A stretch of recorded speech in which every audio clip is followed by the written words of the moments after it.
Generali Amerikan Wesley Clark ka marrë autorizimin e qeverisë së Shteteve të Bashkuara për të dëshmuar në mbrojtjen e Hashim Thaqit, i cili së bashku me 3 shqiptarë të ushtrisë qëllimtare të Kosovës po gjykohen në Hag për krime lufte. Mbrojtja ka nënvizuar se generali në pension Wesley Clark do të dëshmojë rreth drejtimit të përpjekjeve të NATO-s për të zbatuar marrëveshjen Holbrooke-Milošević në tetor të vitit 1998, zbatimin rezolutës 1199 të Këshillit të Sigurimit të OKB-s, kryerjen e fushatës ajrore kundër forcave jugoslave pas refuzimit të Miloševićit. Për të pasuar më tej nënshkrimi i marrëveshjes së Rambujës, vendosjen e forcave në Kosovë në përputhje me marrëveshjen ushtarake teknike dhe rezolutën 1244 të Këshillit të Sigurimit të OKB-s, si dhe mbikëqyrjen e demilitarizimit dhe transformimit të UÇK-s. Clark e udhëhoqi fushatën ajrore të NATO-s kundër caqeve ushtarake serbe në vitin 99. Fushata e sulmeve të NATO-s që zgjati 11 javë nisi për ta ndalur dhunën e forcave serbe kundër shqiptarëve në Kosovë dhe ajo u ndërprej në qershor të vitit 1999, një ditë pas nënshkrimit të marrëveshjes së Kumanovës. E gjykimi ndaj Thaqit, Kadri Veselit, Jakub Krasniqit dhe Recep Selimit, të cilët i mohojnë akuzat për krime lufte dhe krime kundër njerëzimit para dhe gjatë luftës së viteve 98-99, po shkon drejt përfundimit.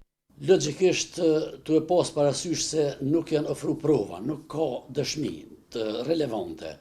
Tu i pas parasysh provat e përfaqësuesve amerikanë të cilët kanë qenë në kohën e duhur, në momentin e duhur dhe kanë qenë dëshmitar të kohët të asaj kohe, ne presim vendim lirues për krerët e ushtrisë qëllimtare të Kosovës.